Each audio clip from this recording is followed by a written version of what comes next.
ਵਾਹਿਗੁਰੂ ਜੀ ਕਾ ਖਾਲਸਾ ਵਾਹਿਗੁਰੂ ਜੀ ਕੀ ਫਤਿਹ। ਮੈਂ ਤੁਹਾਡੀ ਹੋਸਟ ਪ੍ਰੀਤ ਕੌਰ ਨਿਊਜ਼ ਟੀਵੀ 84 ਦੇ ਨਾਲ। ਵੀਅਰਸ, ਸਿੱਖ ਫੈਡਰੇਸ਼ਨ ਵੱਲੋਂ 20 ਸਤੰਬਰ ਨੂੰ ਵੋਲਵਰਹੈਂਪਟਨ ਦੇ ਗੁਰੂ ਨਾਨਕ ਗੁਰਦੁਆਰਾ ਸੈਜਲੀ ਸਟਰੀਟ ਵਿਖੇ ਸਾਲਾਨਾ ਕਨਵੈਨਸ਼ਨ ਹੋਣ ਜਾ ਰਹੀ ਹੈ। ਇਸ ਸਾਲਾਨਾ ਅੰਤਰਰਾਸ਼ਟਰੀ ਕਨਵੈਨਸ਼ਨ ਦੇ ਵਿੱਚ ਹਿੱਸਾ ਲੈਣ ਲਈ ਲੇਬਰ ਪਾਰਟੀ ਦੇ ਡਿਪਟੀ ਲੀਡਰ ਤੇ ਸੰਸਦ ਮੈਂਬਰ ਟਾਮ ਵਾਟਸਨ ਵਿਸ਼ੇਸ਼ ਤੌਰ ਤੇ ਪਹੁੰਚਣਗੇ। ਵਿਊਅਰਸ, ਅੱਜ ਅਸੀਂ ਇਸ ਕਨਵੈਨਸ਼ਨ ਸੰਬੰਧੀ ਵੇਰਵੇ ਲਵਾਂਗੇ ਸਿੱਖ ਫੈਡਰੇਸ਼ਨ ਯੂਕੇ ਤੋਂ ਸਰਦਾਰ ਦਵਿੰਦਰਜੀਤ ਸਿੰਘ ਜੀ ਨਾਲ। ਇਹਨਾਂ ਕੋਲੋਂ ਇਸ ਮੁੱਦੇ ਤੇ ਅਤੇ ਸ਼੍ਰੀਲੰਕਾ ਦੇ ਵਿੱਚ ਹੋਏ ਜ਼ੁਲਮਾਂ ਦੀ ਜਾਂਚ ਕਰਵਾਉਣ ਬਾਰੇ UNO ਨੇ ਜਿਹੜੀ ਪਹਿਲ ਕਦਮੀ ਕੀਤੀ ਹੈ, ਲਵਾਂਗੇ ਇਹਨਾਂ ਦੇ ਵਿਚਾਰ ਉਸ ਮੁੱਦੇ ਤੇ ਵੀ ਜਿਹੜੇ ਕਿ ਇਸ ਵੇਲੇ ਸਾਡਾ ਫੋਨ ਲਾਈਨ ਤੇ ਜੁੜ ਚੁੱਕੇ ਨੇ। ਜੀ ਵੀਰ ਜੀ, ਵਾਹਿਗੁਰੂ ਜੀ ਕੇ ਖਾਲਸਾ ਵਾਹਿਗੁਰੂ ਜੀ ਕੀ ਫਤਿਹ। ਵਾਹਿਗੁਰੂ ਜੀ ਕਾ ਖਾਲਸਾ ਵਾਹਿਗੁਰੂ ਜੀ ਕੀ ਫਤਿਹ। ਸੋ ਵੀਰ ਜੀ, ਅੱਜ ਸਾਨੂੰ ਅਸੀਂ ਵਿਸ਼ੇਸ਼ ਦੋ ਮੁੱਦੇ ਦੇ ਉੱਪਰ ਤੁਹਾਡੇ ਵਿਚਾਰ ਲਵਾਂਗੇ। ਸਭ ਤੋਂ ਪਹਿਲਾਂ ਅਸੀਂ ਸਿੱਖ ਫੈਡਰੇਸ਼ਨ ਤੋਂ ਸ਼ੁਰੂ ਕਰਦੇ ਹਾਂ। ਜਿਸ ਤਰ੍ਹਾਂ ਸਿੱਖ ਫੈਡਰੇਸ਼ਨ ਦੀ ਸਾਲਾਨਾ ਕਨਵੈਨਸ਼ਨ 20 ਸਤੰਬਰ ਨੂੰ ਹੋਣ ਜਾ ਰਹੀ ਹੈ, ਅਸੀਂ ਚਾਹਾਂਗੇ ਸਾਨੂੰ ਤੁਸੀਂ ਇਸ ਬਾਰੇ ਵੇਰਵੇ ਸਹਿਤ ਜਾਣਕਾਰੀ ਦਿਓ। ਆਲਸੋ ਸਿੱਖਾਂ ਤੋਂ ਇਲਾਵਾ ਇਸ ਕਨਵੈਨਸ਼ਨ ਦੇ ਵਿੱਚ ਕੌਣ-ਕੌਣ ਪਾਰਟਿਸਿਪੇਟ ਕਰੇਗਾ, ਇਸ ਫੈਡਰੇਸ਼ਨ ਦੀ ਹਿਸਟਰੀ ਤੇ ਪ੍ਰਾਪਤੀਆਂ ਬਾਰੇ ਵੀ ਸਾਨੂੰ ਵੇਰਵੇ ਸਹਿਤ ਜਾਣਕਾਰੀ ਦਿਓ। ਹਾਂਜੀ ਭੈਣ ਜੀ, ਜਿਹੜੀ ਇਹ ਕਨਵੈਨਸ਼ਨ ਹੋਣੀ ਹੈ ਇੱਥੇ ਵੋਲਵਰਹੈਂਪਟਨ 20 ਤਰੀਕ ਨੂੰ ਜੀ, ਇਹ ਇੱਕ ਕਿਸਮ ਦੀ ਇੱਥੇ ਇੰਗਲੈਂਡ ਵਿੱਚ ਮੰਨੀ ਜਾਂਦੀ ਕਿ ਸਿੱਖਾਂ ਦੀ ਸਾਲਾਨਾ ਪੋਲੀਟੀਕਲ ਕਨਵੈਨਸ਼ਨ ਆ। ਹਾਂਜੀ, ਇਹਦੇ ਵਿੱਚ ਅਸੀਂ ਮੁੱਦੇ ਇਦਾਂ ਦੇ ਰੱਖੀ ਦੇ ਜਿਹਦੇ ਵਿੱਚ ਤਕਰੀਬਨ ਅਸੀਂ ਹਰ ਸਾਲ ਹੀ ਉਹਦੇ ਬਾਰੇ ਗੱਲਬਾਤ ਕਰੀਦੀ ਹੈ। ਜਿੱਦਾਂ ਹੁਣ ਮੈਂ ਪਿਛਲੇ ਸਾਲ ਦੀ ਗੱਲ ਕਰਨੀ, ਉੱਥੇ ਅਸੀਂ ਸਤੰਬਰ 2014 ਵਿੱਚ ਅਨਾਉਂਸ ਕੀਤਾ ਸੀ ਕਿ ਅਸੀਂ ਇੱਕ ਸਿੱਖ ਮੈਨੀਫੈਸਟੋ ਤਿਆਰ ਕਰਨਾ ਜੀ,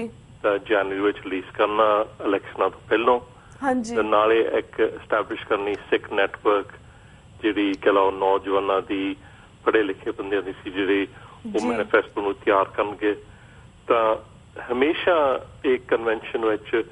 ਅਸੀਂ ਤਕਰੀਬਨ ਦੋ ਕਹਿ ਲਓ ਮੁੱਦੇ ਰੱਖੀ ਤੇ ਪਹਿਲਾਂ ਪਿਛਲੇ 12 ਮਹੀਨਿਆਂ ਵਿੱਚ ਕਿਹੜੀਆਂ ਪ੍ਰਾਪਤੀਆਂ ਹੋਈਆਂ, ਹਾਂਜੀ, ਕਿਉਂਕਿ ਉਹਦਾ ਲੇਖਾ ਜੋਖਾ ਕਰਨਾ ਬਹੁਤ ਜ਼ਰੂਰੀ ਹੁੰਦਾ। ਤੇ ਨਾਲੇ ਆਉਣ ਵਾਲੇ ਸਮੇਂ ਵਿੱਚ ਕੋਈ ਖਾਸ ਅਨਾਉਂਸਮੈਂਟਾਂ ਜਿੱਦਾਂ ਪਿਛਲੇ ਸਾਲ ਹੋਈਆਂ ਸੀ, ਇਸ ਸਾਲ ਵੀ 20 ਤਰੀਕ ਨੂੰ ਹੋਣੀਆਂ। ਤਾਂ ਮੈਂ ਉਹਦੇ ਬਾਰੇ ਤੁਹਾਨੂੰ ਥੋੜੀ ਇਨਫੋਰਮੇਸ਼ਨ ਜ਼ਰੂਰ ਦੇਣੀ, ਕਿਉਂਕਿ ਸਾਨੂੰ ਪਤਾ ਵੀ ਜਿਹੜੇ ਨੌਰਥ ਅਮਰੀਕਾ ਵਿੱਚ TV 84 ਦੇਖ ਰਹੇ ਆ, ਹਾਂਜੀ, ਉਹ ਇੰਗਲੈਂਡ ਪਹੁੰਚ ਨਹੀਂ ਸਕਦੇ 20 ਤਰੀਕ ਨੂੰ ਜੀ। ਤਾਂ ਪਰ ਫੇਰ ਵੀ ਕਿਉਂਕਿ ਜਿਹੜੇ ਉਹ ਇਸ ਸਾਲ ਅਸੀਂ ਉਸ ਪਾਸੇ ਨੂੰ ਜਾਣਾ ਜਿਹਦੇ ਵਿੱਚ ਜਿੱਥੇ ਵੀ ਸਿੱਖ ਰਹਿੰਦੇ ਆ, ਉਹਨਾਂ ਨੂੰ ਫਰਕ ਪੈਣਾ, ਕਿਉਂਕਿ ਉਹ ਆਪਣੇ ਇੰਟਰਨੈਸ਼ਨਲ ਮਸਲਿਆਂ ਬਾਰੇ ਉੱਥੇ ਕਈ ਅਨਾਉਂਸਮੈਂਟ ਹੋਣੇ ਆ। ਤਾਂ ਭੈਣ ਜੀ, ਮੈਂ ਥੋੜੀ ਗੱਲ ਜਿੱਦਾਂ ਮੈਨੀਫੈਸਟੋ ਤੇ ਨੈਟਵਰਕ ਦੀ ਕਰਤੀ। ਇੱਕ ਅਸੀਂ ਇਹ ਵੀ ਵਾਅਦਾ ਇੱਕ ਸਾਲ ਪਹਿਲਾਂ ਕੀਤਾ ਸੀ ਵੀ ਜਿਹੜੀਆਂ ਇੱਥੇ ਚੋਣਾਂ ਹੋਣੀਆਂ ਜੀ, ਉਸ ਇਲਾਕੇ ਵਿੱਚੋਂ ਇੱਕ ਮੈਂਬਰ ਪਾਰਲੀਮੈਂਟ ਰੌਬ ਮੈਰਿਸ ਹੁੰਦਾ ਸੀ ਵੋਲਵਰਹੈਂਪਟਨ ਤੋਂ। ਤਾਂ ਪਿਛਲੀ ਇਲੈਕਸ਼ਨ ਵਿੱਚ ਹਾਰ ਗਿਆ ਸੀ। ਤਾਂ ਅਸੀਂ ਪਿਛਲੇ ਸਤੰਬਰ ਨੂੰ ਕਿਹਾ ਸੀ ਵੀ ਜਦੋਂ ਮਈ 2015 ਵਿੱਚ ਰੌਬ ਮੈਰਿਸ ਨੇ ਖੜਨਾ ਪਵਾ, ਉੱਥੇ ਇੱਕ ਸਿੱਖ MP ਪੋਲ ਉੱਪਰ ਖੜ ਰਿਹਾ ਸੀ ਜੀ। ਅਸੀਂ ਕਿਹਾ ਸੀ ਵੀ ਅਸੀਂ ਰੌਬ ਮੈਰਿਸ ਨੂੰ ਜਿਤਾਉਣਾ, ਕਿਉਂਕਿ ਅਸੀਂ ਮਹਿਸੂਸ ਕੀਤਾ ਵੀ 5 ਸਾਲਾਂ ਲਈ ਉਹਦੀ ਘਾਟ ਬਹੁਤ ਉੱਥੇ ਮਹਿਸੂਸ ਹੋਈ, ਕਿਉਂਕਿ ਹਰ ਮਸਲੇ ਤੇ ਜਗਦੀਸ਼ ਟਾਈਟਲਰ ਦੀ ਗੱਲ ਆਈ, ਉਹ ਮੂਹਰੇ ਹੋ ਕੇ ਸਿੱਖਾਂ ਦਾ ਵੀ ਪਹਿਲਾਂ ਕੰਮ ਕਰਦਾ ਸੀ ਜੀ। ਕਿਉਂਕਿ ਇੱਥੇ ਅਸੀਂ ਇੱਕ ਆਲ ਪਾਰਟੀ ਪਾਰਲੀਮੈਂਟਰੀ ਗਰੁੱਪ ਬਣਾਇਆ, ਜਿੱਦਾਂ ਇੱਥੇ US ਕਾਂਗਰਸ ਵਿੱਚ ਸਿੱਖਾਂ ਦਾ ਕੋਕਸ ਬਣਿਆ, ਉਹਦਾ ਚੇਅਰ ਆ, ਉਹ ਚੇਅਰ ਬਣ ਗਿਆ। ਤਾਂ ਉਹਨ ਵੀ ਚੇਚੇ ਤੌਰ ਤੇ ਇਸ ਕਨਵੈਨਸ਼ਨ ਵਿੱਚ ਪਹੁੰਚਣਾ, ਜਿੱਦਾਂ ਤੁਸੀਂ ਟੌਮ ਵਾਟਸਨ ਦੀ ਗੱਲ ਕੀਤੀ। ਏਦਾਂ ਹੀ ਸਕਾਟਿਸ਼ ਨੈਸ਼ਨਲ ਪਾਰਟੀ ਵੱਲੋਂ ਵੀ ਮੈਂਬਰ ਪਾਰਲੀਮੈਂਟ ਪਹੁੰਚ ਰਹੇ ਆ। ਪਹਿਲੋਂ ਨਿਕੋਲਸ ਸਟਰਜਨ ਨੇ ਆਪ ਆਉਣਾ ਸੀ, ਜਿਹੜੀ ਪਾਰਟੀ ਲੀਡਰ ਆ। 2 ਹਫ਼ਤੇ ਪਹਿਲਾਂ ਕਿਹਾ ਸੀ ਮੇਰੇ ਕੋਲ ਜਿੱਦਾਂ ਆ ਨਹੀਂ ਹੋਣਾ, ਪਰ ਮੈਂ ਜ਼ਰੂਰ ਰੈਪਰੈਜ਼ੈਂਟੇਟਿਵ ਭੇਜੂਗੀ, ਕਿਉਂਕਿ ਮੈਂ ਵੀ ਵਾਅਦੇ ਕੀਤੇ ਸੀ ਤੁਹਾਡੇ ਨਾਲ, ਜਿਹੜਾ ਆਪਾਂ ਅੱਗੇ ਪ੍ਰੋਗਰਾਮ ਵੀ TV 84 ਤੇ ਕੀਤਾ ਸੀ ਵੀ ਇਸ ਸਾਲ ਜਿਹੜੀਆਂ ਕਹਿ ਲਓ ਅਨਾਉਂਸਮੈਂਟਾਂ ਆ। ਇੱਕ ਤਾਂ ਅਸੀਂ ਇਹ ਵੀ ਦੇਖਿਆ ਵੀ ਪਿਛਲੇ 12 ਮਹੀਨਿਆਂ ਵਿੱਚ ਨਹੀਂ, ਪਰ ਤਕਰੀਬਨ 1.5-2 ਸਾਲਾਂ ਵਿੱਚ ਇੱਥੇ ਦੀ ਜਿਹੜੀ ਸਰਕਾਰ ਆ, ਹੌਲੀ ਹੌਲੀ ਉਹ ਸਿੱਖ ਫੈਡਰੇਸ਼ਨ ਨਾਲ ਜਿੱਦਾਂ ਕਹਿ ਲਓ ਕੰਮ ਕਰਨ ਲੱਗ ਪਈ। ਕਿ ਤਕਰੀਬਨ ਸਾਨੂੰ 10 ਸਾਲ ਲੱਗੇ, ਜਿਹਦੇ ਵਿੱਚ ਉਹਨਾਂ ਤੇ ਪ੍ਰੈਸ਼ਰ ਪਾ ਗਿਆ ਸੀ ਵੀ ਦੇਖੋ ਇਹ ਸਿੱਖ ਫੈਡਰੇਸ਼ਨ UK ਇਹਨਾਂ ਦੇ ਏਮਸ ਐਂਡ ਆਬਜੈਕਟਿਵਸ ਆ ਵੀ ਆਪਣੀ ਵੱਖਰੀ ਸਟੇਟ ਚਾਹੁੰਦੇ ਹਾਂਜੀ ਤਾਂ ਉਹਦੇ ਵਿੱਚ ਅਸੀਂ ਮਹਿਸੂਸ ਕਰਦੇ ਵੀ ਇੰਡੀਅਨ ਸਰਕਾਰ ਦਾ ਪੂਰਾ ਹੱਕ ਹੈ ਉਹਨਾਂ ਨੂੰ ਉਹ ਪ੍ਰਚਾਰ ਕਰਨਾ ਕਈ ਵਾਰੀ ਆਪਣੀ ਕਮਿਊਨਿਟੀ ਵਿੱਚ ਵੀ ਹੁੰਦੇ ਆ ਉਹਨਾਂ ਨੇ ਜਿੱਦਾਂ ਡਰ ਜਿਹਾ ਪੈਦਾ ਕੀਤਾ ਸੀ ਇੱਥੇ ਦੀ ਸਰਕਾਰ 'ਚ ਜੀ ਪਰ ਅਸੀਂ ਜੋ ਕੁਛ ਦੇਖਿਆ ਵੀ ਪਿਛਲੇ ਸਾਲ ਜਦੋਂ ਮੈਨੀਫੈਸਟੋ ਦੀ ਅਨਾਉਂਸਮੈਂਟ ਹੋਈ ਹਾਂਜੀ ਨਵੰਬਰ ਦੇ ਮਹੀਨੇ ਵਿੱਚ ਮਿਨਿਸਟਰ ਨੇ ਆਪ ਅਪਰੋਚ ਕੀਤਾ ਵੀ ਅਸੀਂ ਸਿੱਖ ਫੈਡਰੇਸ਼ਨ ਦੀ ਲੀਡਰਸ਼ਿਪ ਨਾਲ ਬਹਿਣਾ ਜੀ ਏਦਾਂ ਹੀ ਅੱਜ ਜੋ ਅਸੀਂ ਬਾਪੂ ਸੂਰ ਸਿੰਘ ਦੀ ਗੱਲ ਕਰਦੇ ਹਾਂ ਹਾਂਜੀ ਤਕਰੀਬਨ ਮੈਂਬਰ ਆਫ ਪਾਰਲੀਮੈਂਟ ਚਿੱਠੀਆਂ ਪਾਉਂਦੇ ਫੋਰਨ ਸੈਕਟਰੀ ਨੂੰ ਤਕਰੀਬਨ 100 ਤੋਂ ਉੱਪਰ MP ਪਾ ਰਿਹਾ ਜਿਹੜੀ ਹੁਣ ਜਵਾਬ ਆਉਂਦਾ ਉਹਨਾਂ ਨੂੰ ਮਿਨਿਸਟਰ ਤੋਂ ਜੀ ਉਹਦੇ ਵਿੱਚ ਵੀ ਸਿੱਖ ਫੈਡਰੇਸ਼ਨ ਦਾ ਜ਼ਿਕਰ ਕੀਤਾ ਪਰ ਅਸੀਂ ਇਹਨਾਂ ਨਾਲ ਜਿੱਦਾਂ ਗੱਲਬਾਤ ਚੱਲਦੀ ਆ ਏਦਾਂ ਹੀ ਇਸ ਪਿਛਲੇ 2 ਹਫ਼ਤਿਆਂ ਵਿੱਚ ਤੁਸੀਂ ਵੀ ਸ਼ਾਇਦ ਖਬਰਾਂ ਪੜ੍ਹੀਆਂ ਹੋਣੀਆਂ 2 ਬੱਚੀਆਂ ਇੱਥੇ ਸਕੂਲ ਵਿੱਚ ਗਈਆਂ ਸੀ ਦਸਤਾਰ ਬੰਨ੍ਹ ਕੇ ਤਾਂ ਉਹ ਜਿੱਦਾਂ ਪਹਿਲੇ ਦਿਨ ਉਹਨਾਂ ਦੀ ਇੱਕ ਬੱਚੀ ਦੀ ਦਸਤਾਰ ਲਾਈ ਗਈ ਟੀਚਰ ਵੱਲੋਂ ਤੇ ਇੱਥੇ ਨੈਸ਼ਨਲ ਪੇਪਰਾਂ 'ਚ ਉਹ ਗੱਲ ਹਾਈਲਾਈਟ ਹੋ ਗਈ ਸੀ ਤਾਂ ਜਦੋਂ ਅਸੀਂ ਮਿਨਿਸਟਰ ਨੂੰ ਚਿੱਠੀ ਭੇਜੀ ਜੀ 5 ਵਰਕਿੰਗ ਡੇਜ਼ ਵਿੱਚ ਮਿਨਿਸਟਰ ਦਾ ਜਵਾਬ ਆ ਗਿਆ ਸੀ ਜਿਹਦੇ ਵਿੱਚ ਸਮਝ ਲਓ ਕਿ ਜੇ ਇੱਥੇ ਮੈਂਬਰ ਪਾਰਲੀਮੈਂਟ ਵੀ ਮਿਨਿਸਟਰ ਨੂੰ ਲਿਖਦੇ ਤਕਰੀਬਨ 20 ਨਹੀਂ ਤਾਂ 30 ਦਿਨ ਲੱਗ ਜਾਂਦੇ ਜੀ ਉਹਦੇ ਵਿੱਚ ਵੀ ਅਸੀਂ ਮਹਿਸੂਸ ਕੀਤਾ ਵੀ ਜਿਹੜੀ ਫੈਡਰੇਸ਼ਨ ਬਹੁਤ ਹੁਣ ਐਕਸੈਪਟਡ ਹੋ ਗਈ ਇੱਥੇ ਦੀ ਸਰਕਾਰ ਵਿੱਚ ਹਾਂਜੀ ਪਰ ਸਾਨੂੰ ਜਿਹੜੀ ਸਾਰਿਆਂ ਨੂੰ ਜ਼ਿਆਦਾ ਖੁਸ਼ੀ ਆ ਵੀ ਅਸੀਂ ਸਾਡਾ ਸਿਧਾਂਤ ਨਹੀਂ ਛੱਡਿਆ ਜੀ ਜਿਹੜੇ ਸਾਡੇ ਏਮਸ ਐਂਡ ਆਬਜੈਕਟਿਵਸ ਆ ਜਿਹੜੇ ਵੱਖਰੇ ਘਰ ਦੀ ਗੱਲ ਆ ਉਹ ਅੱਜ ਵੀ ਜਾਰੀ ਆ 84 ਵਿੱਚ ਵੀ ਜਾਰੀ ਸੀ ਜੀ ਤਾਂ ਹੁਣ ਸਰਕਾਰ ਨੂੰ ਪਤਾ ਵੀ ਜਿੱਥੇ ਅਸੀਂ ਆਪਣਾ ਘਰ ਮੰਗਦੇ ਹੋਰ ਬਹੁਤ ਮਸਲੇ ਆ ਸਿੱਖਾਂ ਦੇ ਬਿਲਕੁਲ ਆਪਣੀ ਆਇਡੈਂਟਿਟੀ ਦੇ ਮਸਲੇ ਆ ਮਨੁੱਖੀ ਹੱਕਾਂ ਦੇ ਮਸਲੇ ਆ ਜੀ ਤਾਂ ਇੱਥੇ ਦੀ ਸਰਕਾਰ ਹੋ ਸਕਦਾ ਵੀ ਜਦੋਂ 84 ਦੇ ਪੇਪਰ ਬਾਹਰ ਆਏ ਸੀ ਉਸ ਤੋਂ ਬਾਅਦ ਉਹ ਵੀ ਸੋਚਣ ਲੱਗ ਪਿਆ ਵੀ ਇਹਨਾਂ ਨੂੰ ਅਸੀਂ ਇਗਨੋਰ ਨਹੀਂ ਕਰ ਸਕਦੇ ਤੇ ਇਹਦੇ ਸੰਬੰਧ ਵਿੱਚ ਪੈਂਤੀ ਮੈਨੂੰ ਪਤਾ ਪਿਆ ਕੋ ਸਮਾਂ ਤਾਂ ਥੋੜਾ ਪਰ ਮੈਂ ਜ਼ਰੂਰ ਜਿੰਨੇ ਵੀ ਇੱਥੇ ਦਰਸ਼ਕ ਹੈਗੇ ਆ ਉਹਨਾਂ ਨਾਲ ਇਹ ਗੱਲ ਸਾਂਝੀ ਕਰਨੀ ਕਿ ਐਕਚੁਅਲੀ ਜਿਹੜੇ ਆਪਣੇ ਕਹਿ ਲਓ ਹੈਗੇ ਆ ਵੀ ਉੱਥੇ ਅਨਾਉਂਸਮੈਂਟਾਂ ਹੋਣੀਆਂ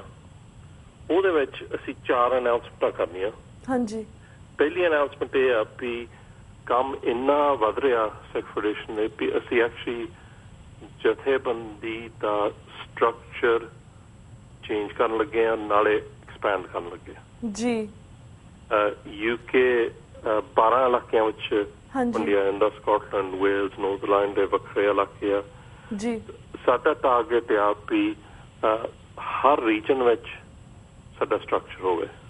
ਹਾਂਜੀ ਅੱਗੇ ਸਾਡੇ ਸ਼ਹਿਰਾਂ ਵਿੱਚ ਹੈਗੇ ਪਰ ਅਸੀਂ ਚਾਹੁੰਦੇ ਰੀਜਨ ਵਿੱਚ ਜਿੱਦਾਂ ਹੁਣ 8 ਰੀਜਨ ਆ ਜਿੱਥੇ ਸਾਡੀਆਂ ਬ੍ਰਾਂਚਾਂ ਹੈਗੀਆਂ ਹਾਂਜੀ ਪਰ ਅਸੀਂ ਚਾਹੁੰਦੇ ਆ ਵੀ ਇਹ 2 ਸਾਲਾਂ ਵਿੱਚ ਨਵੀਆਂ ਬ੍ਰਾਂਚਾਂ ਖੋਲ ਕੇ ਹਰ ਰੀਜਨ ਵਿੱਚ ਸ਼ਾਮਲ ਹੋਈਏ ਹਾਂਜੀ ਇਹ ਤਾਂ ਸਮਝ ਲਓ ਵੀ ਇੰਟਰਨਲ ਮਸਲਾ ਆ ਜੀ ਜਿਹੜਾ ਫੇ ਆ ਜਾਂਦਾ ਇੱਥੇ ਸਰਕਾਰ ਦੀ ਗੱਲ ਅਸੀਂ ਦੇਖਿਆ ਵੀ ਕਈ ਇੱਥੇ ਜਥੇਬੰਦੀਆਂ ਹੈਗੀਆਂ ਸਿੱਖਾਂ ਦੀਆਂ ਜਿਹੜੀਆਂ ਸਰਕਾਰ ਨਾਲ ਐਡਵਾਈਸ ਵੀ ਕਰਦੀਆਂ ਪਰ ਸਾਡਾ ਜਿੰਨਾ ਕੁ ਵਾਹ ਪਿਆ ਜੀ ਕਈ ਜਥੇਬੰਦੀਆਂ ਹੈਗੀਆਂ ਜਿਹੜੀਆਂ ਆਪਣੀਆਂ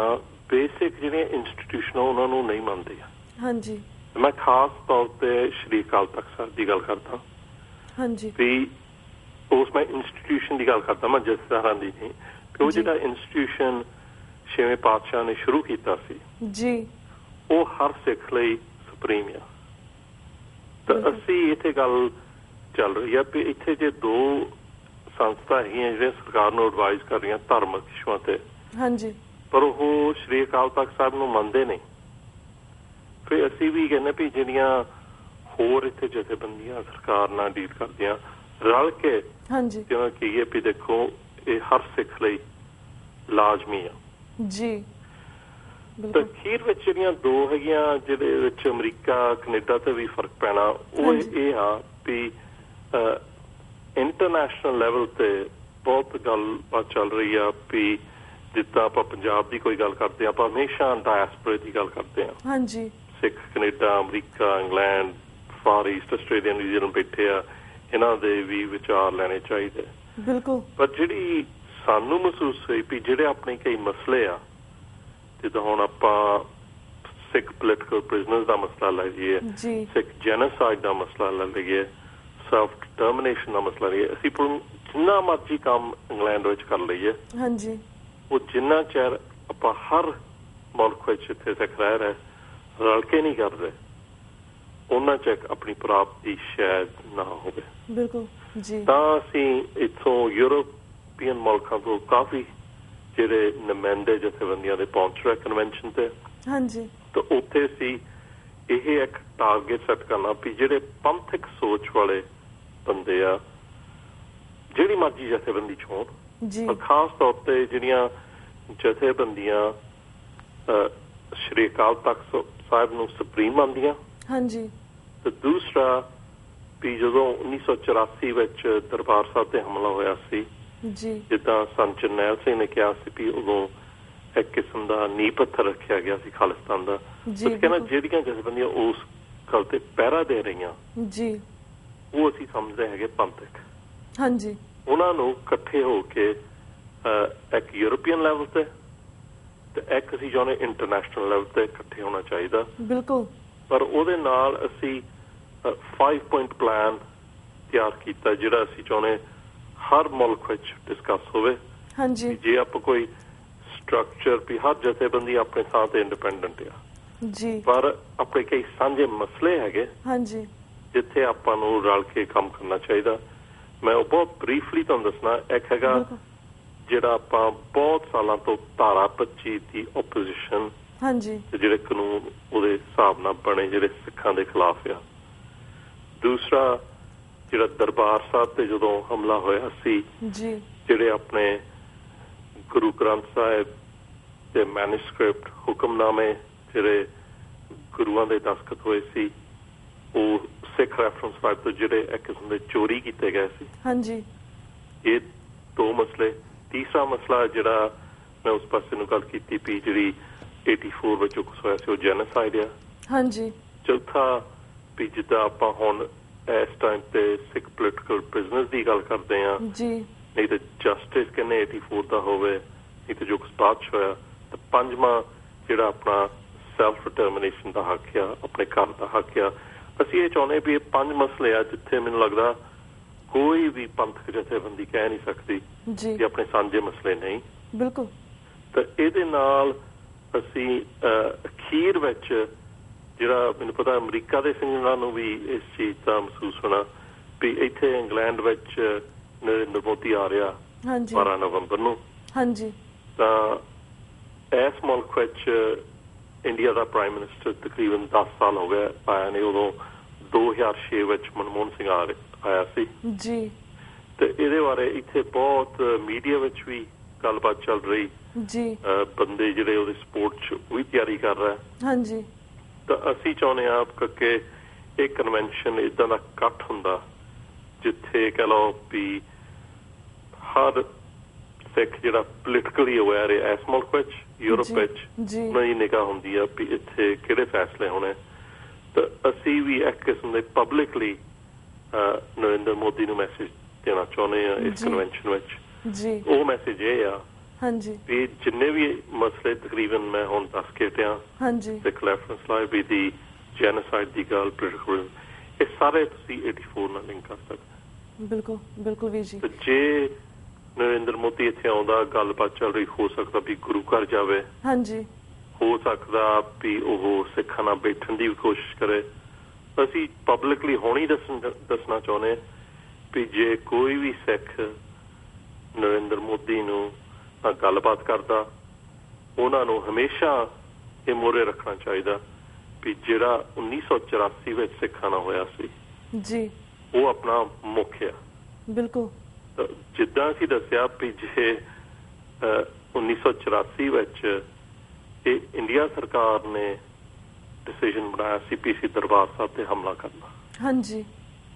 ਤਾਂ ਉਹ ਜਦੋਂ ਫੈਸਲਾ ਉਹਨਾਂ ਕੀਤਾ ਸੀ ਉਦੋਂ ਇੱਕ ਕਿਸਮ ਦਾ ਉਹ ਸਿੱਖ ਨੇਸ਼ਨ ਨੂੰ ਚੈਲੰਜ ਸੀਗਾ। ਤੇ ਜੇ ਸੰਤਾਂ ਦੇ ਬਚਨ ਤੇ ਆਪਾਂ ਪਹਿਰਾ ਦੇਣਾ, ਫਿਰ ਅਸੀਂ ਕਹਿੰਦੇ ਵੀ 1984 ਤੋਂ ਉਹ ਗੱਲ ਸ਼ੁਰੂ ਹੋਈ। ਤੇ ਜੇ ਅੱਜ ਆਪਾਂ ਧਾਰਾ 25 ਦੀ ਗੱਲ ਕਰੋ ਤਾਂ ਦੂਸਰੇ ਪਾਸੇ ਨਰਿੰਦਰ ਮੋਦੀ ਦੀ ਸਰਕਾਰ ਕਹਿੰਦੀ ਵੀ ਅਸੀਂ ਇੰਡੀਆ ਨੂੰ ਇੱਕ ਹਿੰਦੂ ਸਟੇਟ ਬਣਾਉਣਾ 2021 ਤੱਕ ਜੀ। ਸਾਡਾ ਇਹ ਜਵਾਬ ਹੋਣਾ ਵੀ ਤੁਸੀਂ ਜੇ ਹਿੰਦੂ ਸਟੇਟ ਬਣਾਉਣਾ ਤੁਸੀਂ ਹੋਰ ਧਰਮਾਂ ਦੇ ਲੋਕ ਕਨਵਰਟ ਕਰਨੇ ਜਿਹੜੇ ਉਹ ਕ੍ਰਿਸਚਨ ਤੇ ਮੁਸਲਿਮ ਟਾਰਗੇਟ ਕਰ ਰਹੇ ਖਬਰਾਂ ਆ ਰਹੀਆਂ ਜੀ। ਫਿਰ ਅਸੀਂ ਕਹਿੰਦੇ ਵੀ ਜਿਹੜਾ ਸਾਡਾ ਬਣਦਾ ਹੱਕ ਆ ਫਿਰ ਅਸੀਂ ਵੀ ਚਾਹੁੰਦੇ ਵੀ ਆਪਣੀ ਸਟੇਟ ਅਸੀਂ ਵੀ ਉਸ ਹਿਸਾਬ ਨਾਲ ਖੜੀ ਕਰੀਏ। ਬਿਲਕੁਲ ਬਿਲਕੁਲ। ਜੇ ਇਸ ਲੈਵਲ ਤੇ ਤੁਸੀਂ ਡਿਸਕਸ਼ਨ ਕਰਨੀ ਜੀ ਫਿਰ ਜ਼ਰੂਰ ਸਿੱਖ ਬੈਠਣ ਨੂੰ ਤਿਆਰ ਆ, ਪਰ ਇਸ ਏਜੰਡੇ ਤੇ ਹੋਰ ਜਿਹੜੇ ਛੋਟੇ ਮੋਟੇ ਏਜੰਡੇ ਜਿੱਦਾਂ ਕਿ ਵਾਰੀ ਆਪਾਂ ਬਲੈਕ ਲਿਸਟ ਦੀ ਗੱਲ ਸੁਣੀ ਦੀ ਇਹ ਪੰਥਕ ਮਸਲੇ ਨੇਗੇ। ਛੋਟੀ ਜਿਹੀ ਗੱਲ ਆ ਜੀ। ਜਿਹੜੀ ਗੱਲ ਹੈਗੀ ਆ ਸਿੱਖ ਪੋਲੀਟੀਕਲ ਪ੍ਰਿਜ਼ਨਰਸ ਦੀ ਜਸਟਿਸ 84 ਦਾ ਇਹ ਤਾਂ ਜੇ ਨਰਿੰਦਰ ਮੋਦੀ ਚਾਹੁੰਦਾ ਵੀ ਮੈਂ ਰਿਲੇਸ਼ਨਸ਼ਿਪ ਸਿੱਖਾਂ ਨਾਲ ਬਦਲਣੀ ਆ ਜੀ ਅਸੀਂ ਇਹਨੂੰ ਮੈਸੇਜ 20 ਤਰੀਕ ਨੂੰ ਦੇਣਾ ਵੀ ਇੱਥੇ ਆਉਣ ਤੋਂ ਪਹਿਲਾਂ ਜਿੰਨੇ ਵੀ ਸਿੱਖ ਜੇਲ੍ਹਾਂ ਵਿੱਚ ਪੋਲੀਟੀਕਲ ਉਹਨਾਂ ਨੂੰ ਛੱਡਣ ਜਿਹੜਾ ਉਹ ਛੱਡ ਸਕਦੇ ਸੈਂਟਰ ਸਰਕਾਰ। ਦੂਸਰਾ ਜਿਹੜੀ ਉਹਨਾਂ ਨੇ ਗੱਲ ਪਿਛਲੇ ਸਾਲ ਕੀਤੀ ਸੀ ਵੀ ਜੈਨੋਸਾਈਡ ਹੋਇਆ ਰਾਜਨਾਥ ਸਿੰਘ ਨੇ ਆਪ ਕਿਹਾ ਸੀ ਤੇ ਨਾਲੇ ਕਿਹਾ ਸੀ ਵੀ ਬੰਦੇ ਜਿਹੜੇ ਗਿਲਟੀ ਉਹਨਾਂ ਨੂੰ ਪ੍ਰੋਸੀਕਿਊਟ ਕਰਨਾ। ਆਪਾਂ ਤਾਂ ਇਹੀ ਦੇਖਿਆ ਵੀ ਜਗਦੀਸ਼ ਟਾਈਟਲਰ ਨੂੰ ਕਲੀਨ ਚਿੱਟ ਮਿਲੀ ਨਹੀਂ ਤਾਂ ਉਹਨੂੰ CBI ਇਨੋਸੈਂਟ ਕਹਿੰਦੀ ਅੱਜ। ਤੇ ਅਸੀਂ ਚਾਹੁੰਦੇ ਆ ਵੀ ਜਿੰਨਾ ਚੈੱਕ ਤੁਸੀਂ ਉਹ ਬੰਦੇ ਪ੍ਰੋਸੀਕਿਊਟ ਨਹੀਂ ਕਰਦੇ ਉਹਨਾਂ ਚੈੱਕ ਅਸੀਂ ਚਾਹੁੰਦੇ ਆ ਫਿਰ ਗੱਲਬਾਤ ਕੀ ਕਰਨ ਦਾ ਫਾਇਦਾ। ਮੈਨੂੰ ਹੁਣ ਗੱਲ ਚੇਤਾ ਹੈਗੀ ਭੈਣ ਜੀ ਸੰਜੇ ਸੂਰੀ ਜਿਹੜਾ ਇੰਡੀਅਨ ਐਕਸਪ੍ਰੈਸ ਦਾ ਜਰਨਲਿਸਟ ਉਹ ਅੱਖੀ ਡਿੱਠਾ ਹਾਲ ਦੇਖਿਆ ਸੀ ਉਦੋਂ ਦਿੱਲੀ ਉਹ ਵੀ ਇਸ ਕਨਵੈਨਸ਼ਨ ਵਿੱਚ ਪਹੁੰਚ ਰਿਹਾ ਕਿ ਹੁਣੇ ਪਿੱਛੇ ਕਿਤਾਬ 1984 ਵਿੱਚ ਇਸ ਸੰਬੰਧ ਵਿੱਚ ਇੰਡੀਆ ਲਾਂਚ ਕੀਤੀ ਸੀ ਤਾਂ ਉਹ ਵੀ ਪ੍ਰੋਗਰਾਮ ਇੱਥੇ ਲੰਡਨ ਵਿੱਚ ਕਰ ਰਿਹਾ ਸੀ ਧੁੱਪ ਨੂੰ ਵੀ ਅੱਜ ਵੀ ਪ੍ਰੂਫ ਹੈਗਾ ਤੁਸੀਂ ਬੰਦੇ ਪ੍ਰੋਸੀਕਿਊਟ ਕਰ ਸਕਦੇ। ਇਹ ਇੱਕ ਹਿੰਦੂ ਕਹਿ ਰਿਹਾ ਤਾਂ ਮੈਨੂੰ ਹੁਣ ਚੇਤਾ ਉਹਦੀ ਗੱਲ ਆ ਗਈ ਸੌਰੀ ਭੈਣ ਜੀ ਵੀ ਹੁਣ ਪੇਜ 272 ਉਸ ਬੁੱਕ ਵਿੱਚ ਇਹ ਲਿਖਿਆ ਸੀ ਇੱਕ ਸਟੋਰੀ ਜਿਹੜੀ ਮੈਂ ਅੱਜ ਤੱਕ ਦੱਸੀ ਨੇ 1984 ਦੀ। ਇਹ ਕਹਿੰਦਾ ਵੀ ਮੈਂ ਸੰਤਾਂ ਦੇ ਪਿੰਡ ਰੋਡੇ ਪਿੰਡ ਉਧਰੋਂ ਦਰਬਾਰ ਸਾਹਿਬ ਤੇ ਹਮਲਾ ਹੋ ਰਿਹਾ ਤੇ ਮੈਂ ਬੱਸ ਵਿੱਚ ਗਿਆ ਤੁਰ ਕੇ ਗਿਆ ਤੇ ਮੈਂ ਪੁੱਛਿਆ ਵੀ ਸੰਤਾਂ ਦਾ ਘਰ ਕਿੱਥੇ ਤੇ ਕਹਿੰਦਾ ਮੈਂ ਕੋਲ ਗਿਆ ਮੈਂ ਦੇਖਿਆ ਉੱਥੇ ਸਿੰਘ ਚੋਲੇ 'ਚ ਖੜੇ ਸੀ ਹੈਲੀਕਾਪਟਰ ਉੱਪਰ ਘੁੰਮ ਰਹੇ ਸੀ ਤੇ ਕਹਿੰਦਾ ਮੈਂ ਪੁੱਛਿਆ ਵੀ ਆ ਸੰਤਾਂ ਦਾ ਘਰ ਉਹ ਕਹਿੰਦੇ ਆ ਉਹ ਕਹਿੰਦੇ ਮੈਂ ਇੱਕ ਹਿੰਦੂ ਸੀ ਕਹਿੰਦਾ ਮੈਨੂੰ ਅੰਦਰ ਲਗਾਇਆ ਮੈਨੂੰ ਪ੍ਰਸ਼ਾਦਾ ਛਕਾਇਆ ਤੇ ਮੈਂ ਕਹਿੰਦਾ ਅੱਜ ਇਸ ਕਿਤਾਬ ਵਿੱਚ ਇਹ ਸਟੋਰੀ ਦੱਸ ਰਿਹਾ ਵੀ ਮੈਂ ਸੋਚ ਰਿਹਾ ਸੀ ਵੀ ਮੇਰੇ ਵਰਗੇ ਬੰਦੇ ਦਰਬਾਰ ਸਾਹਿਬ ਤੇ ਹਮਲਾ ਕਰ ਰਹੇ ਪਰ ਦੇਖੋ ਸਿੱਖ ਕਿੱਦਾਂ ਦੇ ਆ ਵੀ ਮੈਂ ਸੰਤਾਂ ਦੇ ਘਰ ਗਿਆ ਇਹਨਾਂ ਮੈਨੂੰ ਪ੍ਰਸ਼ਾਦਾ ਛਕਾਇਆ ਪਰ ਕਹਿੰਦਾ ਮੈਨੂੰ ਉਹ ਯਾਦ ਆਉਂਦੀ ਗੱਲ ਵੀ ਦਿੱਲੀ ਵਿੱਚ 1984 ਵਿੱਚ ਜੇ 2 ਸਿੱਖ ਬਾਡੀਗਾਰਡ ਨੇ ਇੰਦਰਾ ਗਾਂਧੀ ਨੂੰ ਮਾਰਿਆ ਸੀ ਪਰ ਰਿਐਕਸ਼ਨ ਸਿੱਖਾਂ ਦੇ ਜਿਹੜੇ ਘਰ ਬੈਠੇ ਸੀ ਗੁਰੂ ਘਰ ਬੈਠੇ ਹੋਏ ਸੀ ਕਹਿੰਦਾ ਇਹ ਫਰਕ ਹੈ ਸਿੱਖਾਂ ਦਾ ਸਿੱਖ ਹਮੇਸ਼ਾ ਹਰ ਬੰਦੇ ਨੂੰ ਕਿਸੇ ਧਰਮ ਦਾ ਹੋਵੇ ਉਹਦੀ ਲੁੱਕ ਆਫਟਰ ਕਰਦੇ ਪਰ ਜੋ ਕੁਝ ਸਿੱਖਾਂ ਨਾਲ ਹੋਇਆ ਉਹ ਕਹਿੰਦਾ ਮੈਨੂੰ ਸ਼ਰਮ ਨਾ ਕਹਿਣੀ ਪੈਂਦੀ ਗੱਲ ਤੇ ਅਸੀਂ ਚਾਹੁੰਦੇ ਵੀ ਜਦੋਂ ਏਦਾਂ ਦੇ ਬੁਲਾਰੇ ਕਨਵੈਨਸ਼ਨ ਤੇ ਹੁੰਦੇ ਤੇ ਇਹ ਗੱਲਾਂ ਕਰਦੇ ਕਿ ਜਿਹੜੇ ਸਾਡੇ ਪੋਲੀਟੀਕਲ ਲੀਡਰ ਹੁੰਦੇ ਆ ਉੱਥੇ ਪਹੁੰਚੇ ਇੱਥੇ ਦੇ ਪਾਰਟੀਜ਼ ਉਹਨਾਂ ਨੂੰ ਵੀ ਇਹ ਮਹਿਸੂਸ ਹੁੰਦਾ ਜਿੱਦਾਂ ਟੌਮ ਵਾਟਸਨ ਨੇ ਡੈਪਟੀ ਲੀਡਰ ਹੈ ਇਹ ਜਿਹੜਾ ਸਾਡਾ ਜੂਨ ਦੇ ਮਿਆਰ ਵਿੱਚ ਇੱਕ ਗੱਲ ਕਹੀ ਸੀ ਜਿਹੜੀ ਮੈਂ ਰਿਪੀਟ ਕਰਦਾ ਉਹ ਕਹਿੰਦਾ ਵੀ ਇੱਥੇ ਦੀ ਸਰਕਾਰ ਬ੍ਰਿਟਨ ਦੀ ਸਰਕਾਰ ਕਹਿੰਦੀ ਵੀ ਜੋ 1984 ਵਿੱਚ ਹੋਇਆ ਸੀ ਇਹ ਹੈਗਾ ਡੋਮੈਸਟਿਕ ਮੈਟਰ ਇੰਡੀਆ ਲਈ ਪਰ ਕਹਿੰਦਾ ਜਦੋਂ ਜਨਵਰੀ 2014 ਵਿੱਚ ਉਹ ਪੇਪਰ ਨਿਕਲੇ ਕਹਿੰਦਾ ਉਦੋਂ ਮੈਂ ਫੈਸਲਾ ਕਰ ਲਿਆ ਸੀ ਵੀ ਬਿਲਕੁਲ ਸਾਡੀ ਸਰਕਾਰ ਕਹਿ ਨਹੀਂ ਸਕਦੀ ਵੀ ਇੰਡੀਆ ਦਾ ਇੰਟਰਨਲ ਮਸਲਾ ਇਹ ਬਣ ਗਿਆ ਇੰਟਰਨੈਸ਼ਨਲ ਮਸਲਾ ਕਿਉਂਕਿ ਪ੍ਰੂਫ ਨਿਕਲ ਗਿਆ ਸੀ ਬਾਹਰਲੀਆਂ ਸਰਕਾਰਾਂ ਇਨਵੋਲਵਡ ਆ ਜੇ ਇਨਵੋਲਵ ਹੋ ਸਕਦੀਆਂ ਉਦੋਂ ਇਹ ਹੁਣ ਵੀ ਇਨਵੋਲਵ ਹੋ ਸਕਦੀਆਂ ਤੇ ਇਹ ਮੈਨੂੰ ਲੱਗਦਾ ਆਪਾਂ ਨੂੰ ਭੁਲਾਉਣਾ ਨਹੀਂ ਚਾਹੀਦਾ ਵੀ ਜਿੱਥੇ ਵੀ ਆਪਾਂ ਰਹਿੰਦੇ ਕੈਨੇਡਾ ਅਮਰੀਕਾ ਇੰਗਲੈਂਡ ਵੀ ਇਹ ਹੈਗੇ ਆਪਣੇ ਇੰਟਰਨੈਸ਼ਨਲ ਮਸਲੇ ਅਸੀਂ ਚਾਹੁੰਦੇ ਹਾਂ ਵੀ ਇਹਦੇ ਵਿੱਚੋਂ ਸੋਹਣੇ ਵਿਚਾਰ ਕਨਵੈਨਸ਼ਨ ਤੇ ਨਿਕਲਣਗੇ। ਹਾਂਜੀ, ਤਾਂ ਇਦਾਂ ਹੀ ਜਿੱਥੇ ਆਪਾਂ ਰਹਿੰਦੇ ਹਾਂ ਆਪਾਂ ਵੀ ਆਪਣੇ ਤੌਰ ਤੇ ਇਕੱਠੇ ਹੋ ਕੇ ਯੂਨਾਈਟ ਹੋ ਕੇ, ਮੈਨੂੰ ਲੱਗਦਾ ਵੀ ਮਹਾਰਾਜ ਦੀ ਕਿਰਪਾ ਨਾਲ ਉਹ ਦਿਨ ਦੂਰ ਨਹੀਂ ਜਦੋਂ ਜਿਹੜੀਆਂ ਆਪਾਂ ਗੱਲਾਂ 1984 ਕਰਦੇ ਹਾਂ ਵੀ ਹੋ ਸਕਦਾ ਵੀ ਆਪਾਂ ਨੂੰ ਛੇਤੀ ਉੱਧਰ ਨੂੰ ਆਪਾਂ ਤੁਰ ਪਈਏ। ਤਾਂ ਭੈਣ ਜੀ ਮੈਨੂੰ ਪਤਾ ਵੀ ਤੁਸੀਂ ਸ਼੍ਰੀਲੰਕਾ ਬਾਰੇ ਮੈਨੂੰ ਪੁੱਛਣਾ ਸੀ, ਉਹਦੇ ਬਾਰੇ ਵੀ ਤੁਸੀਂ ਜ਼ਰੂਰ ਪੁੱਛੋ ਤਾਂ ਮੈਂ ਕੋਸ਼ਿਸ਼ ਕਰੂੰਗਾ। ਪਰਵੀਰ ਜੀ, ਇਸ ਤੋਂ ਤੁਸੀਂ ਬਹੁਤ ਸੋਹਣੇ ਤਰੀਕੇ ਦੇ ਨਾਲ ਸਾਰੇ ਲਾਈਕ ਲਾਈਨ ਵਾਈਜ਼ ਲਾਈਨ ਸਾਨੂੰ ਸਭ ਕੁਝ ਸਮਝਾਇਆ, ਪਲਾਨਸ ਦੇ ਬਾਰੇ ਸਮਝਾਇਆ, ਜਿਹੜੇ ਮਸਲੇ ਨੇ ਕਿਸ ਤਰ੍ਹਾਂ ਹੱਲ ਹੋ ਸਕਦੇ ਨੇ, ਜਿਸ ਤਰ੍ਹਾਂ 5 ਪਲਾਨਸ ਦੇ ਬਾਰੇ ਵੀ ਸਮਝਾਇਆ। ਪਰ ਜਿਸ ਤਰ੍ਹਾਂ 5 ਪਲਾਨਸ ਨੇ, ਜਿਸ ਤਰ੍ਹਾਂ ਤੁਸੀਂ ਗੱਲ ਕੀਤੀ ਜੈਨੋਸਾਈਡ ਦੀ, ਕਿਸ ਤਰ੍ਹਾਂ ਸਿੱਖਾਂ ਦੇ ਬੱਚਿਆਂ ਨੂੰ ਚੁਣ ਚੁਣ ਕੇ ਮਾਰਿਆ ਗਿਆ। ਪਰ ਇੱਕ ਪਾਸੇ ਅਗਰ ਤੁਸੀਂ ਗੱਲ ਕੀਤੀ ਕਿ ਇੰਟਰਨੈਸ਼ਨਲ ਮਸਲਿਆਂ ਦੀ ਵੀ ਗੱਲ ਕੀਤੀ ਹੈ, ਪਰ ਜਿਸ ਤਰ੍ਹਾਂ ਸ਼੍ਰੀਲੰਕਾ ਦੇ ਕਤਲੇਆਮ ਦੀ ਇਨਵੈਸਟੀਗੇਸ਼ਨ UN ਵੱਲੋਂ ਹੋ ਰਹੀ ਹੈ, ਹੋਵੇਗੀ ਭਾਈ, ਸ਼੍ਰੀਲੰਕਾ ਨੇ ਲਾਬਿੰਗ ਕਰਕੇ ਆਪਣੀ ਪੂਰੀ ਮਸਲ ਪਾਵਰ ਯੂਜ਼ ਕਰਕੇ ਇੱਕ ਹਾਈਬ੍ਰਿਡ ਸਪੈਸ਼ਲ ਕੋਰਟ ਦੀ ਮੰਗ ਕੀਤੀ ਹੈ, ਇੰਟਰਨੈਸ਼ਨਲ ਜੱਜਸ, ਪ੍ਰੋਸੀਕਿਊਟਰਸ, ਲਾਇਰਸ ਦੀ ਮੰਗ ਕੀਤੀ, ਕਿਉਂਕਿ ਉਹਨਾਂ ਨੂੰ ਆਪਣੇ ਦੇਸ਼ ਦੇ ਵਿੱਚ ਲੱਗਦਾ ਨਹੀਂ ਹੈ ਕਿ ਉਹਨਾਂ ਨੂੰ ਜਸਟਿਸ ਮਿਲੇਗਾ। ਉਹਨਾਂ ਨੂੰ ਲੱਗਦਾ ਕਿ ਬਾਹਰ ਦੇ ਦੇਸ਼ ਦੇ ਵਿੱਚ ਜਾਂ ਬਾਹਰ ਦੇ ਜੋ ਲੋਕ ਆਣਗੇ ਇਨਵੈਸਟੀਗੇਸ਼ਨ ਕਰਨਗੇ ਤਾਂ ਜਸਟਿਸ ਮਿਲੇਗਾ। ਇਸੇ ਤਰ੍ਹਾਂ ਅਗਰ ਅਸੀਂ ਸਭ ਨੂੰ ਅਸੀਂ ਸਿੱਖ ਨੁਕਤਾ ਨਿਗਾਹ ਤੋਂ ਵੇਖਦੇ ਹਾਂ, ਪੰਜਾਬ ਦੇ ਵਿੱਚ ਵੀ ਕਿੰਨੇ ਜ਼ੁਲਮ ਹੋਏ ਆ, ਕਿੰਨਾ ਉਹਨਾਂ ਦੇ ਵੀ ਜ਼ੁਲਮਾਂ ਦੇ ਜਿਹੜੇ ਵੇਰਵੇ ਨੇ ਸਾਨੂੰ ਵਾਪਿਸ ਲੈ ਕੇ ਬਾਹਰ ਲੈ ਕੇ ਆਉਣੇ ਚਾਹੀਦੇ ਨੇ। ਕਿਵੇਂ ਪੁਲਿਸ ਨੇ ਬੁੱਚੜਖਾਨੇ ਦੇ ਨਾਲ ਸਿੱਖਾਂ ਦੇ ਸਿਰਾਂ ਦੇ ਮੁੱਲ ਲਗਾਏ, ਕਤਲੇਆਮ ਤੇ ਕਤਲੇਆਮ ਕੀਤਾ ਗਿਆ, ਪੰਜਾਬ ਦੀਆਂ ਧੀਆਂ ਭੈਣਾਂ ਨੂੰ ਰੋਲਿਆ ਗਿਆ, ਉਹਨਾਂ ਦੀ ਇੱਜ਼ਤ ਲੁੱਟੀ ਗਈ, ਕਿਸ ਤਰ੍ਹਾਂ ਸਿੱਖ ਆਗੂ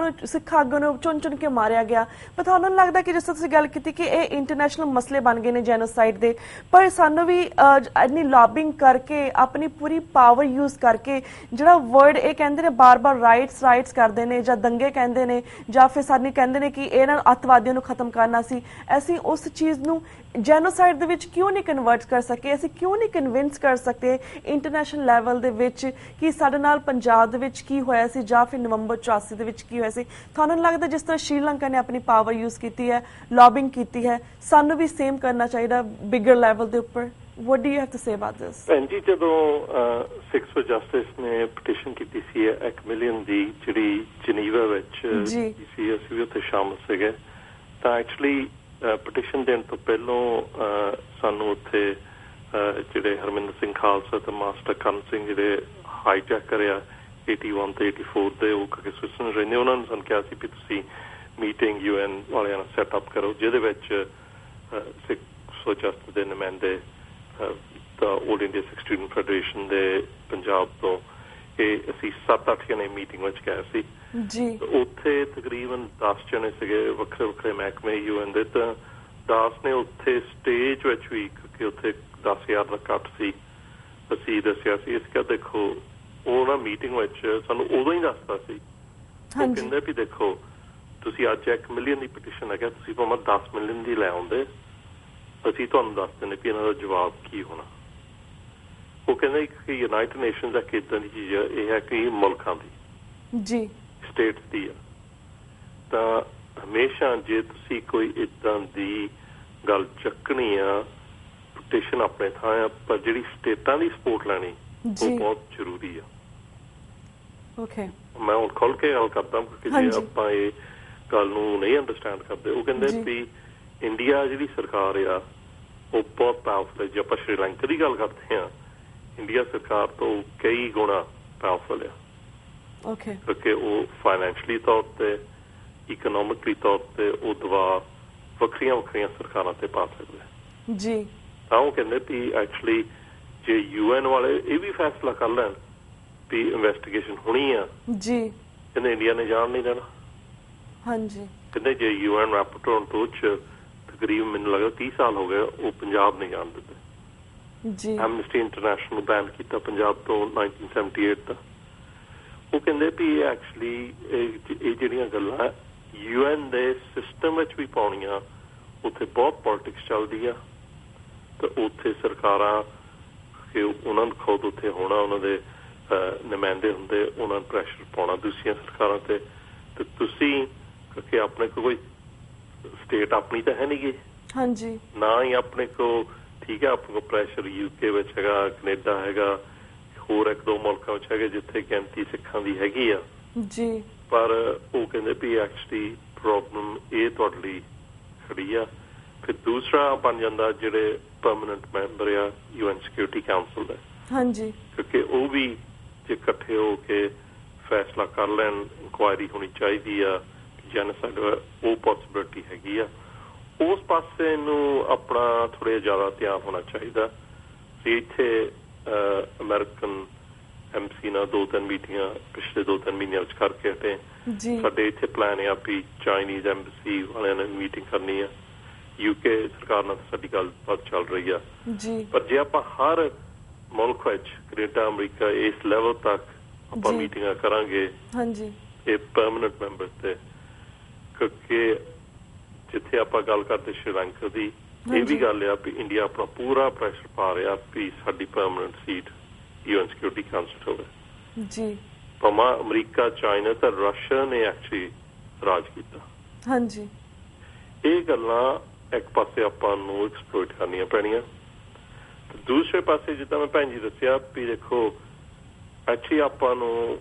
ਦੇਖਣਾ ਪੈਣਾ ਆਪਾਂ ਮੁੱਖ ਨਿਸ਼ਾਨਾ ਕੀ ਆ ਜੀ ਬਿਲਕੁਲ ਆਪਾਂ ਕਹਿੰਦੇ ਆ ਵੀ ਆਪਾਂ ਨੂੰ ਜਸਟਿਸ ਚਾਹੀਦਾ ਵੀ 1984 ਵਿੱਚ ਜੋ ਕੁਛ ਹੋਇਆ ਸੀ ਬਾਅਦ ਚ ਹੋਇਆ ਹਾਂਜੀ ਪਰ ਰਿਐਲਿਟੀ ਵਿੱਚ ਜਿਹੜੇ ਅਗਵਾ ਜਿੱਦਾਂ ਕਹ ਲਓ ਜਿਹੜੇ ਵਿਟਨੈਸਿਸ ਹੁੰਦੇ ਜਿਹੜੇ ਪਰਪਟਰੇਟਰ ਹੁੰਦੇ ਉਹ ਕਈ ਪਰਪਟਰੇਟਰ ਚੱਲ ਵਸੇ ਕਈ ਜਿਹੜੇ ਵਿਕਟਿਮ ਸੀ ਅਨਫੋਰਚੂਨਟਲੀ ਉਹ ਵੀ ਅੱਜ ਆਪਣੇ ਵਿੱਚ ਨਹੀਂ ਹਾਂਜੀ ਉਹਨਾਂ ਦੇ ਪਰਿਵਾਰ ਕਈ ਹੈ ਨਹੀਂ ਗਏ ਪ੍ਰੋਬੇਬਿਲਿਟੀ ਜਸਟਿਸ ਦੀ ਵੀ ਆਪਾਂ ਕਾਨੂੰਨੀ ਜਸਟਿਸ ਜੇ ਕਹਿੰਦੇ ਬੰਦਿਆਂ ਨੂੰ ਸਜ਼ਾ ਹੋਣ ਜਿੱਦਾਂ ਅੰਗਰੇਜ਼ੀ ਵਿੱਚ ਕਹਿੰਦੇ justice delayed is justice denied ਬਿਲਕੁਲ ਜੀ ਇੰਨੇ ਸਾਲ ਹੋ ਗਏ ਹੁਣ ਆਪਾਂ ਨੂੰ ਇਹ ਸੋਚਣਾ ਪੈਣਾ ਵੀ ਜਿੱਦਾਂ ਅਸੀਂ ਨਰਿੰਦਰ ਮੋਦੀ ਦੀ ਗੱਲ ਕੀਤੀ ਹਾਂਜੀ ਪੋਲੀਟੀਕਲ ਲੈਵਲ ਤੇ ਇੰਡੀਆ ਸਰਕਾਰ ਨੂੰ ਇਹ ਦੱਸਦਾ ਵੀ ਜਿਹੜੇ ਸਿੱਖ ਬਾਹਰ ਬੈਠੇ ਆ ਜੀ ਇਹ ਸਾਡੀ ਪ੍ਰੋਗਰੈਸ ਰੋਕ ਰਿਹਾ UN ਲੈਵਲ ਤੱਕ ਹਾਂਜੀ ਕਿ ਜਿੰਨੇ ਵੀ ਆਪਾਂ ਕੰਮ ਕਰਦੇ ਆ ਜਿਹੜੀਆਂ ਬਾਹਰਲੀਆਂ ਸਰਕਾਰਾਂ ਇਹ ਦੇਖਦੀਆਂ ਜਦੋਂ ਉਹਨਾਂ ਨੂੰ ਲੋੜ ਪੈਂਦੀ ਉਹ ਵਰਤੀਆਂ ਆਪਾਂ ਨੂੰ ਨਹੀਂ ਪਤਾ ਹੁੰਦਾ ਜੀ ਸਾਡਾ ਮੈਨਾਂ ਇਹ ਆ ਜੇ ਪੋਲੀਟੀਕਲੀ ਆਪਾਂ ਇੰਡੀਆ ਸਰਕਾਰ ਤੋਂ ਕੁਝ ਲੈਣਾ ਉਹਨਾਂ ਨੂੰ ਮੇਨਲੀ ਇਹ ਚੀਜ਼ ਦੱਸਦਾ ਵੀ ਸਾਡੇ ਉਲਟ ਇਹ ਪ੍ਰਚਾਰ ਕਰ ਰਿਹਾ ਹਾਂਜੀ ਪ੍ਰੋਟੈਸਟ ਕਰ ਰਿਹਾ ਜੀ ਇਹ ਪੋਲੀਟੀਕਲੀ ਤੌਰ ਤੇ ਸਾਨੂੰ ਬਦਨਾਮ ਕਰ ਰਿਹਾ ਹਾਂਜੀ ਅਸੀਂ ਕਹਿੰਦੇ ਵੀ ਜੇ ਸਾਨੂੰ ਰੋਕਣਾ ਸਾਡੀਆਂ ਮੰਗਾਂ ਤੋਂ ਕਿਉਂਕਿ ਮੈਨੂੰ ਲੱਗਦਾ ਵੀ ਚਾਂਸ ਗ੍ਰੇਟਰ ਆ ਹਾਂਜੀ ਵੀ ਆਪਾਂ ਇੰਡੀਆ ਸਰਕਾਰ ਤੇ ਇੰਨਾ ਪ੍ਰੈਸ਼ਰ ਪਾ ਕੇ ਹਾਂਜੀ ਸਰਕਾਰਾਂ ਦੇ ਥਰੂ ਡਾਇਰੈਕਟਲੀ ਜੀ ਕਿ ਜੇ ਆਪਾਂ ਕਰੀਏ ਜਿਹੜੇ ਸਿੱਖ ਪੰਜਾਬ 'ਚ ਵੀ ਬੈਠੇ ਆ ਹਾਂਜੀ ਉੱਥੇ ਵੀ ਬਹੁਤ ਸਿੱਖ ਆਪਾਂ ਦੇਖੇ ਜਿਹੜੇ ਚਾਹੁੰਦੇ ਕੁਛ ਨਾ ਕੁਛ ਹੋਣਾ ਚਾਹੀਦਾ ਬਿਲਕੁਲ ਜੀ ਜੇ ਆਪਾਂ ਇਸ ਹਿਸਾਬ ਨਾਲ ਹਰ ਥਾਂ ਤੇ ਕੰਮ ਕਰੀਏ ਹਾਂਜੀ ਮੈਨੂੰ ਲੱਗਦਾ ਵੀ ਸ਼ਾਇਦ UN ਦੇ ਥਰੂ ਜੀ ਸ਼ਾਇਦ ਇਨਕੁਆਇਰੀ ਦੇ ਥਰੂ ਜ਼ੋਰ ਜ਼ਿਆਦਾ ਲੱਗੇ ਹਾਂਜੀ ਪਰ ਹੋ ਸਕਦਾ ਵੀ ਆਪਾਂ ਹਰ ਥਾਂ ਤੇ ਜੇ ਪੋਲੀਟੀਕਲੀ ਕੰਮ ਕਰੀਏ ਜੀ ਪੋਲੀਟੀਕਲੀ ਤੌਰ ਤੇ ਆਪਾਂ ਉਹ ਮਿਸਟੇਕ ਨਹੀਂ ਕਰਨੀ ਜਿਹੜੀ 1947 ਵਿੱਚ ਹੋਈ ਜੀ ਜੀ ਬਿਲਕੁਲ ਬਿਲਕੁਲ ਮੇਨ ਸਾਡਾ ਇਹ ਨਿਸ਼ਾਨਾ ਹਾਂਜੀ ਆਪਾਂ ਨੂੰ ਚਾਹੀਦੇ ਆ ਵੀ ਜਿਹੜੇ ਲੀਡਰਸ਼ਿਪ ਚਾਹੀਦੀ ਆ ਜਿਹੜੀ ਆਪਣੀ ਸੰਗਤ ਨੂੰ ਅਕਾਊਂਟੇਬਲ ਹੋਵੇ ਬਿਲਕੁਲ ਬਿਲਕੁਲ ਸਿਆਣੇ ਬੰਦੇ ਚਾਹੀਦੇ ਜਿਹੜੀ ਇੱਥੇ ਤੱਕ ਗੱਲ ਚੱਲ ਜਾਏ ਵੀ ਗੱਲਬਾਤ ਕਿਉਂਕਿ ਅਸੀਂ ਹੁਣ ਮੈਂ ਓਪਨ ਹੀ ਕਹਿੰਦਾ ਵੀ ਜਦੋਂ ਅਸੀਂ ਇੱਥੇ ਦੀ US ਐਮਬੈਸੀ ਨੂੰ ਮਿਲੇ ਹਾਂਜੀ ਕਿਉਂਕਿ US ਇੱਕ ਵਰਲਡ ਪਾਵਰ ਆ ਉਹ ਸਾਨੂੰ ਓਪਨਲੀ ਦੱਸਦੇ ਸੀ ਕਹਿੰਦੀ ਸਾਡੀ ਰਿਲੇਸ਼ਨਸ਼ਿਪ ਇੰਡੀਆ ਨਾਲ ਅਪ ਐਂਡ ਡਾਊਨ ਜਾਂਦੀ ਹਾਂਜੀ ਜੀ ਐਵਰੀ ਹੁੰਦਾ ਵੀ ਅਸੀਂ ਉਹ ਕੁੜੀ ਵਾਪਸ ਕਰਤੀ ਉਹ ਸਾਡੇ ਉਲਟ ਹੋ ਗਿਆ ਤੇ ਓਬਾਮਾ ਚਲ ਜਾਂਦਾ ਉਹ ਟ੍ਰੇਡ ਦੀ ਗੱਲ ਚੱਲ ਪੈਂਦੀ ਪਰ ਜਿਹੜਾ ਅੰਦਰੋਂ ਗੱਲ ਹੁੰਦੀ ਇੰਡੀਆ ਵਾਲੇ ਬ੍ਰਿਟਿਸ਼ ਦੇ ਬਹੁਤ ਖਿਲਾਫ ਆ ਹਾਂਜੀ ਜਿਹੜੀ ਹਿਸਟਰੀ ਆ ਤਾਂ ਜਿਹੜਾ ਉਹ ਕੋਲਡ ਵਾਰ ਤਾਂ ਹੋਇਆ ਵੀ ਰਸ਼ੀਆ ਦੇ ਨੇੜੇ ਤੇ ਅਮਰੀਕਾ ਦੇ ਖਿਲਾਫ ਇਹ ਚੀਜ਼ਾਂ ਆਪਣੇ ਐਡਵਾਂਟੇਜ ਲਈ ਆਪਾਂ ਨੂੰ ਵਰਤਣੀਆਂ ਪੈਣ ਬਿਲਕੁਲ ਜੀ ਜੀ ਵੀਰ ਜੀ ਥੈਂਕ ਯੂ ਸੋ ਮਚ ਕਿ ਤੁਸੀਂ ਜਿਹੜੇ ਇਹ ਦੋ ਮੇਨ ਮੁੱਦੇ ਸੀ ਉਹਦੇ ਉੱਪਰ ਆਪਣਾ ਜਿਹੜਾ ਪੂਰੇ ਵੇਰਵੇ ਸਾਨੂੰ ਜਾਣਕਾਰੀ ਦਿੱਤੀ ਸਪੈਸ਼ਲੀ ਸਿੱਖ ਫੈਡਰੇਸ਼ਨ ਜਿਹੜੀ ਸਾਲਾਨਾ ਕਨਵੈਨਸ਼ਨ ਹੈ ਕਿ ਉਹ ਕੀ ਕਰਦੀ ਹੈ ਤੇ ਕੀ ਆਉਣ ਵਾਲੇ ਸਮੇਂ ਦੇ ਵਿੱਚ ਕਰੇਗੀ ਆਲਸੋ ਅਸੀਂ ਬਹੁਤ ਖੁਸ਼ ਹਾਂ ਕਿ ਤੁਸੀਂ ਇਸ ਚੀਜ਼ ਦੀ ਗੱਲ ਕੀਤੀ ਐਂਡ ਮਹਿਸੂਸ ਕੀਤਾ ਕਿ ਸਾਰੀਆਂ ਸਿੱਖ ਜਥੇਬੰਦੀਆਂ ਨੂੰ ਇੱਕ ਪਲੇਟਫਾਰਮ ਤੇ ਆਉਣਾ ਚਾਹੀਦਾ ਹੈ ਸਾਰੀਆਂ ਪੰਥਕ ਜਥੇਬੰਦੀਆਂ ਆਉਣਾ ਚਾਹੀਦਾ ਥੈਂਕ ਯੂ ਸੋ ਮਚ ਕਿ ਤੁਸੀਂ ਇਹਨਾਂ ਮੁੱਦਿਆਂ ਦੇ ਉੱਪਰ ਪੂਰੇ ਵੇਰਵੇ ਦੇ ਨਾਲ ਸਾਨੂੰ ਜਾਣਕਾਰੀ ਦਿੱਤੀ ਹੁਣ ਸਾਡਾ ਵਕਤ ਸਮਾਪਤੀ ਵੱਲ ਜਾ ਰਿਹਾ ਤੁਹਾਡੇ ਕੋਲ ਇਜਾਜ਼ਤ ਲੈਣ ਦਾ ਵੀ ਟਾਈਮ ਹੋ ਰਿਹਾ ਆਉਣ ਵਾਲੇ ਸਮੇਂ ਦੇ ਵਿੱਚ ਤੁਹਾਨੂੰ ਅਸੀਂ ਫਿਰ ਤੋਂ ਸਿੱਖ ਸੰਗਤਾਂ ਦੇ ਰੂਬਰੂ ਕਰਵਾਵਾਂਗੇ ਐਂਡ ਆਲਸੋ ਇਹ ਵੀ ਦੱਸਣਾ ਚਾਹੁੰਦੇ ਕਿ 20 ਸਤੰਬਰ ਤੋਂ ਬਾਅਦ ਜਿਹੜੀ ਕਨਵੈਨਸ਼ਨ ਹੋ ਜਾਏਗੀ ਉਸ ਤੋਂ ਬਾਅਦ ਵੀ ਤੁਹਾਨੂੰ ਅਸੀਂ TV 84 ਦੇ ਦਰਸ਼ਕਾਂ ਦੇ ਰੂਬਰੂ ਕਰਾਵਾਂਗੇ ਕਨਵੈਨਸ਼ਨ ਸੰਬੰਧੀ ਹੋਰ ਵੀ ਜਾਣਕਾਰੀ ਲਵਾਂਗੇ ਹੁਣ ਅੱਜ ਸਾਡੇ ਕੋਲ ਇੱਥੇ ਇਜਾਜ਼ਤ ਲੈਂਦੇ ਆ ਵਾਹਿਗੁਰੂ ਜੀ ਕਾ ਖਾਲਸਾ ਵਾਹਿਗੁਰੂ ਜੀ ਕੀ ਫਤਿਹ।